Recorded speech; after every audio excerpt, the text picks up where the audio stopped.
It is with great respect that we now welcome a visionary head of state, a defender of peace and development in West Africa.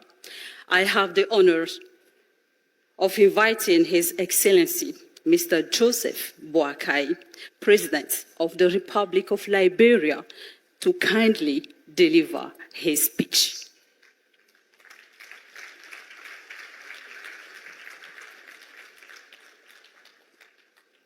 Your Excellencies, distinguished ladies and gentlemen, recognizing the President of Togo, my friend and brother, Nsegbe, President Obasanjo, ECOWAS leadership, AU, distinguished friends of Africa and supporters, ladies and gentlemen.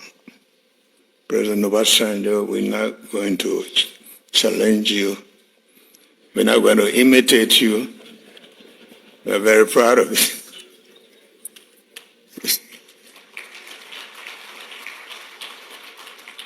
I bring you a warm greeting from the people of the Republic of Liberia, a nation that has traveled a long, difficult path from conflict to peace, from despair to hope, from destruction to renewal. It is a pleasure to return to Lomé, this time to participate in the second edition of the Lomé Peace and Security Forum. This important gathering is not only a platform for addressing complex challenges facing our world, but also reaffirm Lomé's historic role in mediating peace in our region and strengthening African solidarity. I vividly recall how warring factions from Liberia and Sierra Leone once safe haven here, engaging in dialogue that resulted in the historic Lomé Peace Accord for both nations.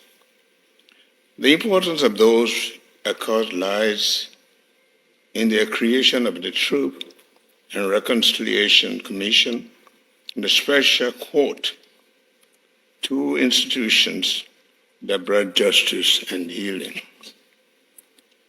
Lomé has therefore earned a legacy that commands respect and gratitude. It was in this spirit that I gladly accepted the invitation from my brother, the Excellency Ford Nsegbe, to come and share a few reflections with you. At the age of 80, I stand before you as a witness to history and a student of lessons.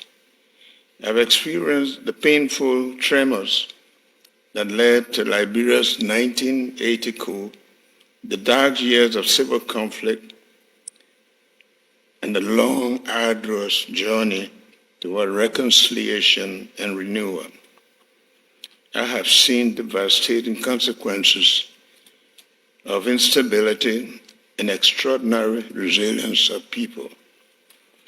In 2003, a crack comprehensive peace agreement, born of region in cooperation, relentless diplomacy, paved the way for peace and established institutions like the Truth and Reconciliation Commission, which sought to heal the deep wounds of our nation. It is within the context that I find the theme of this year's forum, Africa Facing Complex Security Challenges, how to build and consolidate peace and stability in a changing world, both timely and crucial. Liberia understands too well the cause of conflict. For over a decade, our civil war tore apart the social fabrics, displaced thousands, and destroyed our institutions.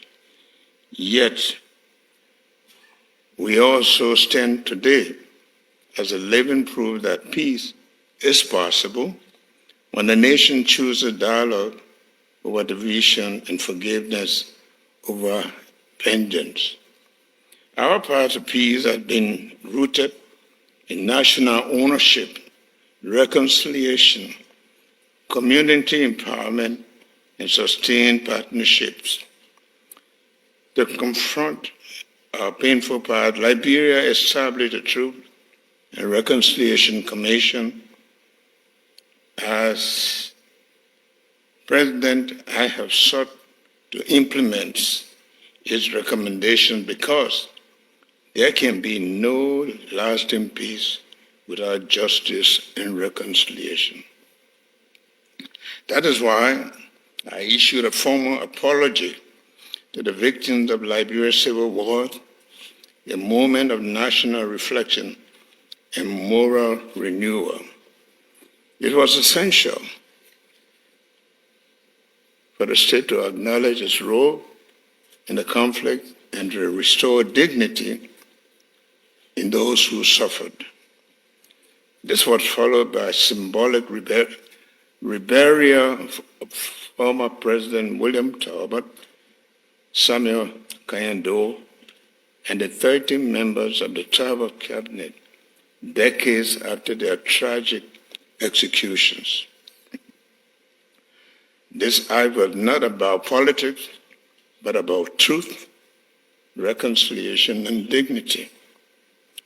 Today, my administration is working towards establishing a War and Economic Crime Court, an important step to ensure accountability for the atrocities and economic crimes of the past. We believe that accountability strengthens peace, not weakens it.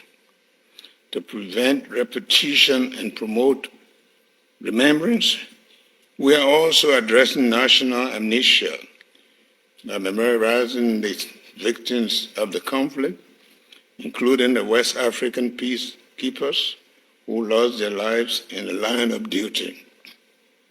We continue to honor ECOWAS for its selfless role in restoring peace to Liberia.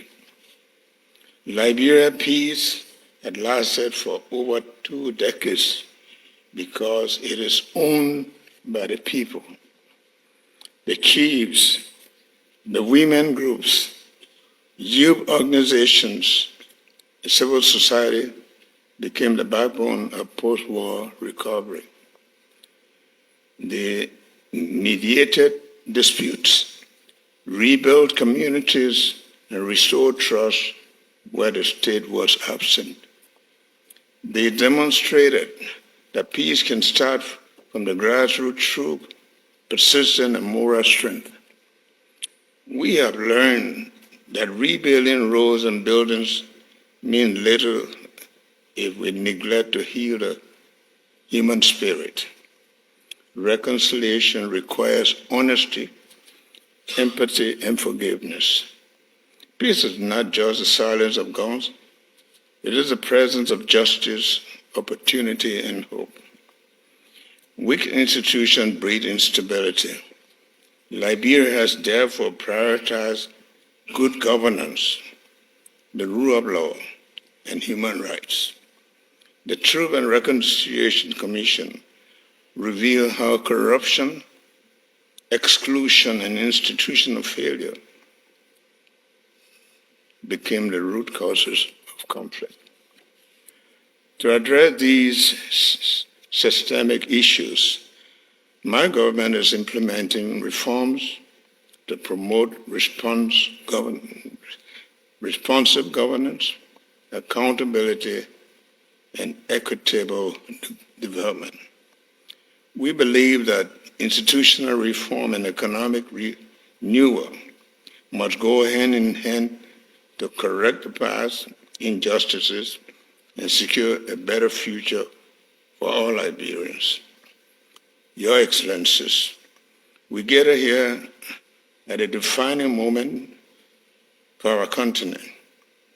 Across Africa, from the Sahel to the Horn, from the Great Lakes to the Mara River Basin, peace and stability have been tested by old and new challenges. Coups, violent extremism, and resource-based conflict continue to threaten our collective security. At the same time, misinformation, climate change, economic inadequacy, and inequality are deepening fragility. But Africa must never be defined by crisis. We must be defined by courage. We have the wisdom, the resilience, and the creativity to shape our own destiny. As an African proverb teaches us, when the spider webs unite, they can tie up a lion. This reminds us that the strength of our strength lies in unity and collective effort. The peace we seek must be homegrown, created by Africans, owned by Africans, and sustained by Africans. Liberia's experience helped to define an African approach to peace building, one that focuses not only on peacekeeping, but also on conflict prevention and regional cooperation. With the support of ECOWAS, the African Union, the United Nations, Liberia reformed its security institutions and strengthened its democracy. Our peace is intertwined with that of our neighbors. Through the Mara River Union, we continue to deepen cooperation with Sierra Leone, Guinea, Cote d'Ivoire, to ensure that our borders become bridges of opportunity rather than barriers of suspicion. We are revitalizing the early warning system, promoting cross-border trade, and encouraging dialogue to prevent the spread of instability. Peace in West Africa must be collective, for no nation can be secure while its neighbors are in turmoil. To sustain peace and security, Africa must address the fractures and the sources of fragility. First, we must invest in inclusive political processes grounded in democratic norms and institutional integrity. Legitimate and participatory government builds trust and reduces the risk of conflict. Second, success is access to justice, and it must be universal. Justice is right, not a privilege, and it is central to peace and stability. Third, human security must be prioritized. True security is not only about the absence of war, but also the protection from poverty, disease, and environmental degradation. Fourth, promote economic inclusion, especially for youth and women. Improving the economy by creating the right conditions for growth will foster sustainable livelihood, expand access to essential services, and reduce the risk of long-lasting social conflict. The illegal migration of youth across deserts and oceans to Europe and America through dangerous terrain in search of better opportunities and the influence of war entrepreneurs have become one of the most troubling and persistent images reflecting our conflict and socioeconomic struggles. Our youth, many of whom are victims of war, should be rebuilding their nation, investing in their welfare, including education, innovation, and inclusion, should not be seen as charity. It must be a peace-building strategy. Through economic inclusion, the state can build resilience, strengthen social contact between the government and its citizens, and improve state-society relations. Fourth, we must promote economic inclusion, especially for women and youth. Investing in education, innovation, and the livelihood is not charity. It is a peace-building strategy.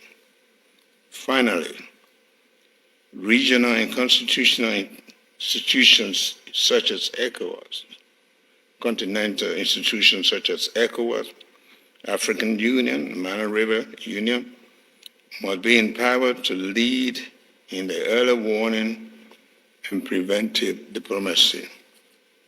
Your Excellencies, peace must be both continental priority and a global partnership rooted in fairness and respect for African agency. As Liberia returns to the United Nations Security Council, we do so as a humble messenger of Africa's experience that peace, though fragile, is possible when anchored in justice and inclusion. The lesson from Liberia is simple yet profound. Peace is not a destination, it is a journey, one that every generation must work with renewed commitment. May the experience of Liberia remind the world that Africa's peace is the world's peace. May peace reign across our continent. May it bless those who support peace. I want to thank President Nyuma for being bold and brave in trying to foster peace in Africa. Thank you.